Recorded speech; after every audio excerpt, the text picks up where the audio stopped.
It is heckin' miserable outside, and this is exactly the kind of weather I should be setting up the lights for, but can I be bothered? Hello friends. Back in September of 2019, I started work on a costume, using medieval garments as inspiration for a low-tech fantasy setting.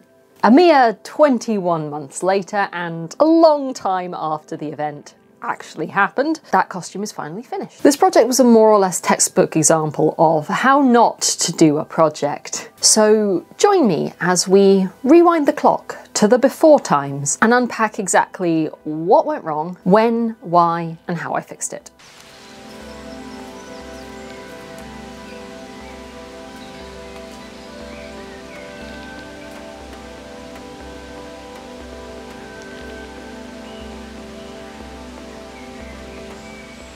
Our story actually begins way back in 2015 when I was just starting to get into historical costume. I read a lot of SCA websites and blogs back then, and that's where I came across the first description of the, no, wait, I can do this, Herjolfsnes finds. I think my audience might be a pretty even split between those of you who don't know about Herjolfsnes and those who are frankly sick of hearing about them. So let me just unpack that super fast. Herjolfsnes was a Norse settlement in Greenland between probably the 10th and 15th centuries, and in the 1920s an excavation of the graveyard found a whole bunch of probably 14th century clothing there. People are absolutely obsessed with this stuff because the Herjolfsnes finds are like 50% of all of the European style 14th century clothing that exists in the world. And given that the other half is mostly like ceremonial garments and these seem to be regular normal people clothes, even though they barely resemble fashionable 14th century European dress, they're extremely interesting and popular. Today, if you're interested in Herjolfsnes, two really excellent books exist. One is of patterns taken from a representative sample of the garments that were found, and there's a whole other book about the academia surrounding how they were constructed, the background of that, what conclusions we can draw. But back in 2015, they did not. And people were kind of trying to figure this out on their own from far more limited information. Also, I was a baby costumer and a fool. So when I read a blog post about one person's theory on how all the seams on the iconic 12 gore gown was so that you could fit it to the body and make quite a snug garment, as was more fashionable in the 14th century, I just assumed that was right. So I made one such gown in a boiled wool all the way back in 2015, and I was pretty happy with it. It's a really nice garment. So 4 years later, I just decided I would do that again. In the words of the great scholars of history, I was so concerned with whether or not I could, I did not stop to consider whether or not I should. The result is not remotely accurate to the garment I was trying to recreate, but it's pretty interesting in its own right, and I'm not ruling out that someone might want to make something similar, or might be interested in making a more accurate gown based on information they found online, and might want to know what misinformation is out there and what pitfalls there are to fall into from before we knew what we were doing. So let's dive in.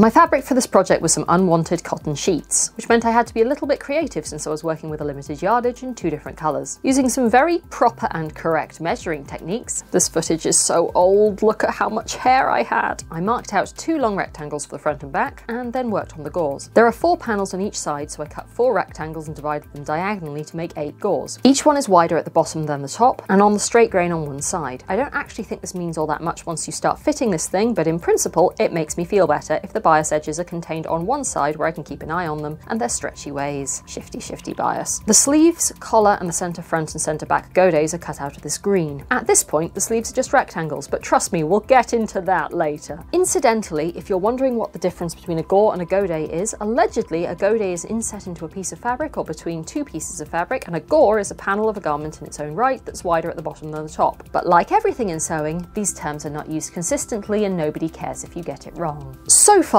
how are we doing on historical accuracy? Not great.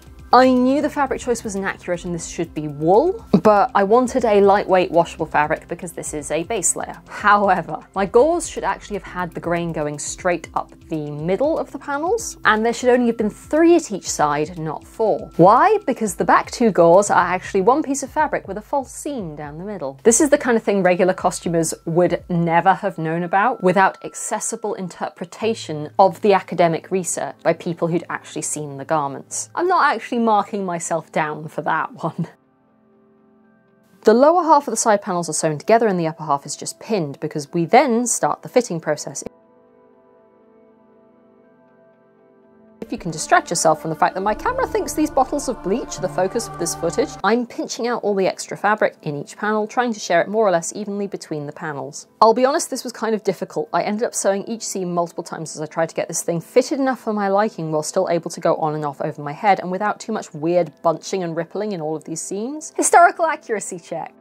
Was this how the Herjolfsnes gown was made? We don't actually have a lot of evidence surrounding the patterning process for these clothes, and it's hard to say how this garment actually fit the person it was for, but in my humble opinion, probably not. All the reconstructions I've seen make this a very loose-fitting gown. And besides, this process was garbage. It was extremely time consuming, it was hard, and it wasted fabric. None of these things sound like choices a medieval Norse sewist would have been particularly excited about, and I just don't think this is what it's supposed to look like.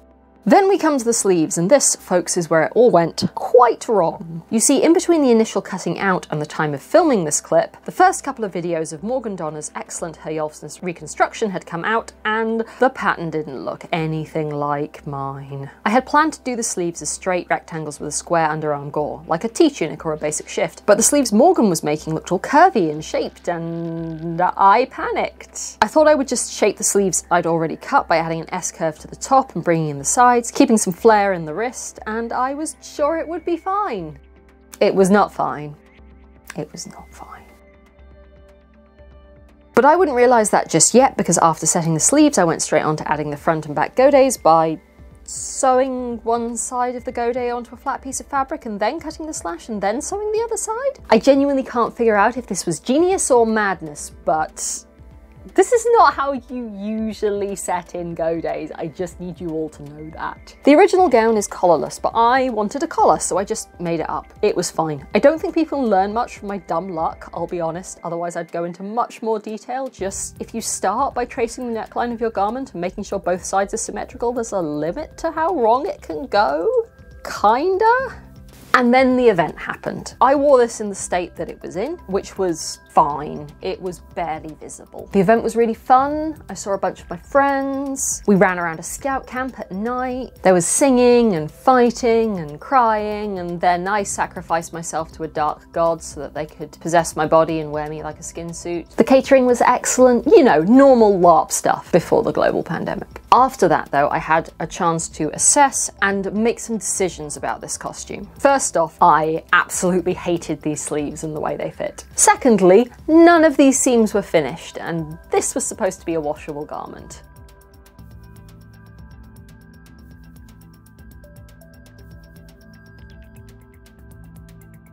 Thus began literal months of flatfelling. Couldn't complain too much though, as it also turned into literal months of Thursday actually wanting to sit on my lap for once because it was covered in sheet material, and therefore he thought it was a bed. For reference, yes, flatfelling is normally done with whip stitches in a matching thread and is practically invisible. I am definitely weird for doing a decorative contrast top stitch instead, but I just much prefer this method. I'm not super into the way flatfelled seams look from the outside, and I don't like whip stitching so much, especially when it's already a really historically inaccurate garment. I am much happier with this very anachronistic finish. As for the seam finishing on the original gown, yeah, they weren't even all flat-felled. This gown has like 4 different seam finishing methods, all of which are completely bonkers going on. So much so that Yule actually made a whole video just about that. I will link it here. I've really enjoyed learning about all of those different methods, even though I have basically no desire to do actual historical reconstruction, because I think there's a massive tendency to simplify and streamline historical construction processes and present the standard of historical garments as elegant and well thought through and always done the same best practice way, when the evidence actually suggests that historical sewists were exactly the same as modern sewists. A bunch of barely coherent goblins with not a lot of time and a lot of specialist knowledge doing the best they can with the materials they have available. Every time you look at something you've made and think, I know that's not the correct way of doing it, but it's what I did and it basically worked, I think you are justified in looking half a millennia or more back into into the mists of history and knowing there's someone looking back at you and thinking, sane. And now I've overwhelmed myself with the thought that one day, 500 years from now, someone might be trying to recreate something that I've made. And I just want that person to know as they look into their holo camera, streaming to their Galactic Tube audience and say, I'm just trying to copy what they did because there must have been a reason they did it this way. No, there wasn't. I'm just bad at this. Anyway, reveal footage.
So here's the finished garment. Not my finest work, and God knows I spent more time on this than it really deserved, but it was for sure an interesting experience, and not everybody on the internet pulls off historically accurate, even when they're trying for it. So being able to critically evaluate these things is an important skill. Even though I wasn't trying for a perfect reconstruction, I was trying for much closer to the original than I ended up with, and while I don't care about historical accuracy, I do care about whether or not I make what I was planning to. Of course, a big thing in that is sources and research, and I have the book now, so I guess if I wanted a redemption arc.